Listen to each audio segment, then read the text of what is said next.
quand je vois que dans le paysage médiatique, on nous invite à lyncher un tel ou un tel parce qu'il est fasciste, parce qu'il est d'extrême droite,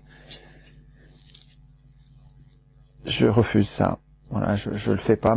Et pourtant, les autres m'invitent à le faire. On m'oblige à le faire presque, hein, et on me traite comme un salaud et comme un fasciste quand je refuse de le faire. Donc les pressions sont violentes, fortes, pour que je fasse comme tout le monde. Et je le fais pas.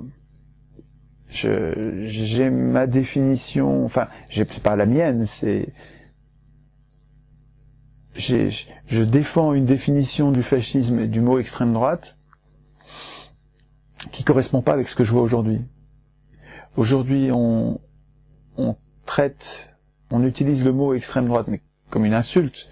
Et pour moi, c'en est une, hein. Mais on utilise cette insulte, ce mot infamant, on l'utilise pour désigner ceux qui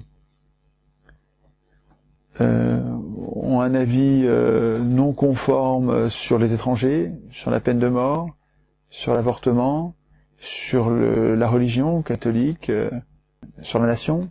Ceux qui défendent la nation sont traités d'extrême droite. C'est complètement déconnant. Enfin, pour moi, c'est complètement déconnant. L'extrême droite, je suis sur la ligne Guillemin, qui m'explique que les gens d'extrême droite sont ceux qui s'appelaient centre-gauche au moment du 19e siècle, au moment de Thiers, quand les affairistes et les banquiers ont inventé, ont volé la République pour en faire un outil d'enrichissement inouï.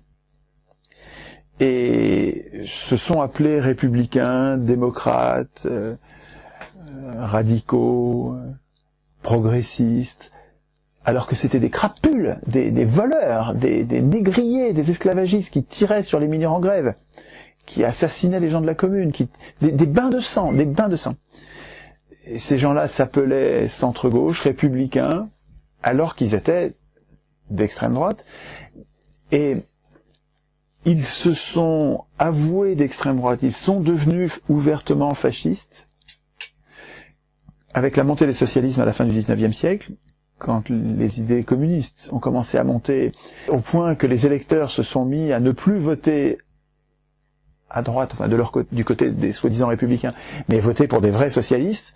Alors là, les soi-disant républicains, le loup est sorti du bois et se sont devenus des fascistes. C'est-à-dire qu'en fait, les fascistes, les gens d'extrême droite, c'est les propriétaires, mais les grands propriétaires, les possédants, les grands possédants, les ultra privilégiés, qui sont prêts, qui veulent bien de la République quand ça leur donne tout le pouvoir, quand les élections leur donnent tout le pouvoir. Ouais, ça, ils sont républicains. En fait, c'est des fachos.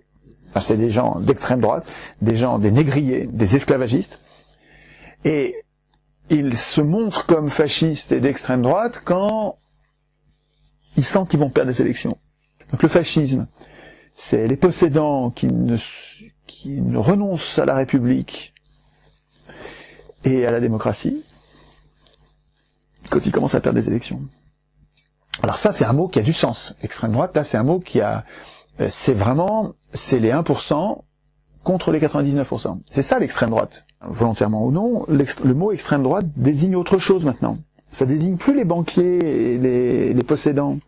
Ça désigne des gens qui ont une idée de la nation, des gens qui ont une idée sur le catholicisme, des gens qui ont une idée sur les étrangers qui veulent pas qu'il y ait trop d'immigration, des gens... Mais c'est pas ça l'extrême droite. Enfin, on s'est fait voler le mot. Enfin, le mot a été détourné. Avec ce nouveau sens, on n'arrive plus à incriminer les vrais ennemis du peuple, les banquiers, les industriels et les banquiers. Et donc quand on me dit, lui c'est un salaud, un raciste, un fasciste, un mec d'extrême droite, je regarde, est-ce qu'il sert les intérêts des banquiers? Est-ce qu'il sert les intérêts des industriels, des spéculateurs? Non. Donc c'est pas un gars d'extrême droite.